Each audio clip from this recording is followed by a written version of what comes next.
Well, I started to look at this, and you realize that, as one scientist said, the only thing you can safely say about the moon is its observational error. It shouldn't be there. You know, as someone, another scientist said, that with the Earth's magnetic field and the size of the Earth may well not have a satellite. And if it did have a satellite, it would be very, very small. One postulated maybe 30 miles around. This one's 2,160 miles around. In fact, it's bigger than Pluto. And some scientists don't see the Earth-Moon association so much as a dual planet association. Mm-hmm. It's massive. It shouldn't be there. And then you start to look at it, and of course, two Russian scientists from the Soviet Academy of Sciences in the 70s wrote a very detailed article for a magazine, called Sputnik magazine, saying that the moon was actually a gigantic spacecraft, hollowed out spacecraft.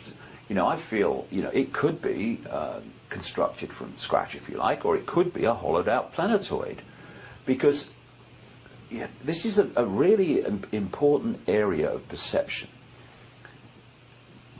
If you want to put people in a box in terms of their sense of possibility, then suppress the information that can give them a sense of possibility outside of the limits you want them to have. And if you do that, then when something comes along, or someone like me comes along and says this is happening well outside the box, people in the box who've taken on this limitation of possibility go, that's impossible, that's ridiculous. No, it's impossible for humans to do it. It ain't impossible to do. And so we need to open our minds to the fact that, funny enough, sits back in amazement, humanity at this time is not at the cutting edge of possibility. I mean, please. You think? Have you seen George Bush? Anyway, this has been done by an incredibly advanced, technologically, not necessarily spiritually, probably not, race of whatever. And I've started to see the modus operandi. And in many ways, it's very much symbolized by the Death Star in the Star Wars movies. Star Wars movies, of course, produced by George Lucas, massive insider. Because of the effect these moons of that size have on a planet like the Earth. When you move the moon close to the Earth, it starts to affect its speed of spin, and it starts to make it go at an angle, which is what the Earth does. We have seasons because of that angle, which makes the Earth, in its relationship with the Sun, have this period of years with different seasons. So then you look at the ancient accounts all over the world, and they talk about fantastic cataclysmic events which ended a golden age, which ended a whole civilization. Some people talk about Atlantis and Lemuria and all that stuff. And there are many clear, constant checklist items on that cataclysm description. Whether it's the Great Flood in the Bible, whether it's wherever you go in the world, you find the same thing. One, massive earthquakes, great volcanic eruptions, a tidal wave, massive tidal wave, and the Earth turned over. If you move the moon in, say it's coming into where it is for the first time, it totally changes the Earth. It moves it on an angle, the Earth turned over. The pressure of all that stuff would create tremendous geological impacts. And what would happen if you've got a planet which is overwhelmingly made up of vast oceans of water, and the planet did that?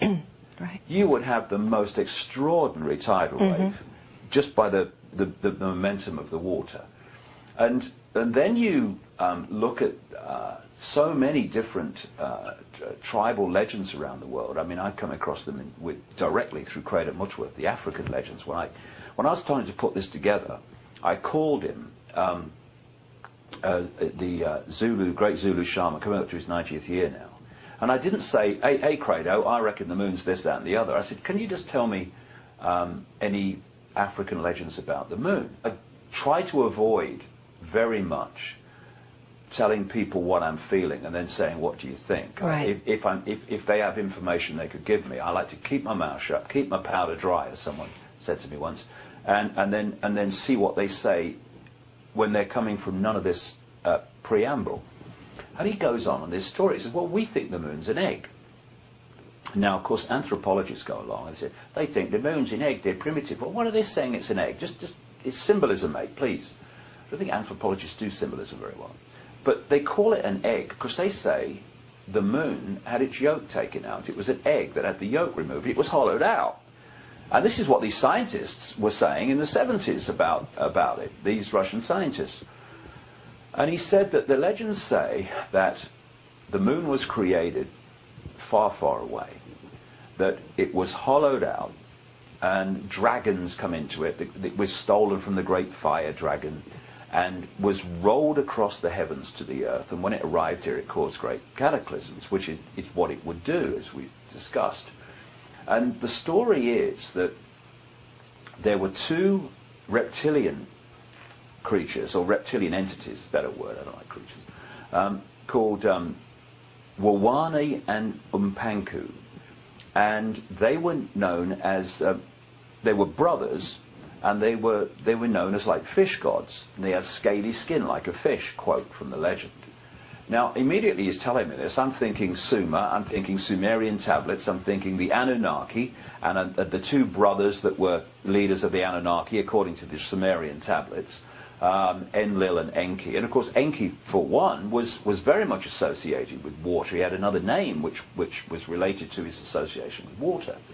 And so basically I'm looking at the same story using different names. And the modus operandi, it seems to me, is they move these moons in. When they do so, it wipes the slate of the civilization that's there before. And when everything settles down, they start rebuilding the world, the target world, in their image, as a slave race to them. Now, again, we're talking numbers here. The number of people on Earth is enormous compared with the non-human entities that are manipulating through these human hybrid bloodlines that we talked about before.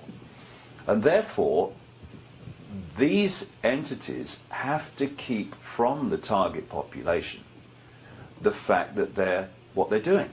It's all, again and again, ancient and modern, I come across this theme. They are terrified of the game being exposed.